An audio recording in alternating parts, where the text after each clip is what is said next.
Viral 4 pria naik pik buang limbah unggas ke sungai, pelaku minta maaf. Beberapa hari terakhir, beredar sebuah video yang menampilkan aksi sekelompok orang yang sedang membuang sampah atau limbah dari atas jembatan ke Sungai Brantas. Dalam video viral berdurasi 58 detik tersebut, tampak beberapa orang sedang membuang sampah yang termuat di atas kendaraan Grand Mas dengan melemparkannya ke Sungai Brantas. Peristiwa itu terjadi di Jembatan Ploso, Kecamatan Ploso, Kabupaten Jombang, Jawa Timur pada Senin, 1 Desember 2025, petang. Terkait kejadian yang terekam warga dan videonya viral tersebut, polisi telah melakukan penyelidikan dan berkoordinasi dengan Dinas Lingkungan Hidup, DLH, Kabupaten Jombang. Kasat Reskrim Polres Jombang, AKP Dimas Robin Alexander mengatakan, pihaknya telah memanggil dan memeriksa pelaku pembuangan limbah pada Rabu, 3 Desember 2025. Salah satu orang yang diperiksa adalah pria berinisial J, warga Kecamatan Pelandaan, Kabupaten Jombang.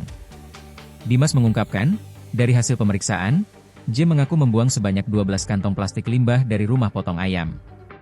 Limbah yang dibuang ke Sungai Brantas, terdiri dari 7 kantong berisi darah ayam, 4 kantong berisi kotoran ayam, serta sebuah kantong plastik berisi sisik ceker ayam. Dimas menjelaskan, J sebenarnya menjalin kesepakatan dengan rumah potong ayam di Lamongan untuk mengambil bulu ayam. Namun, dalam kesepakatan tersebut, pemilik rumah potong ayam juga meminta J mengambil limbah lainnya sebagai bagian dari kesepakatan. Karena tidak diperlukan, limbah ayam selain bulu tersebut kemudian dibuang oleh J dan teman-temannya ke Sungai Brantas. Terkait kasus itu, Dimas menyatakan bahwa pihaknya masih melakukan koordinasi dan penanganan bersama dengan Dinas Lingkungan Hidup, DLH, Kabupaten Jombang.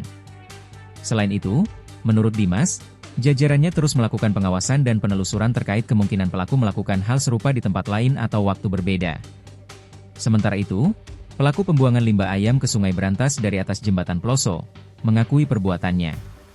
Melalui sebuah video klarifikasi yang dipublikasikan Polres Jombang pada 3 Desember 2025, J menyampaikan permintaan maaf atas perbuatannya. Download Tribun X sekarang, menghadirkan lokal menjadi Indonesia.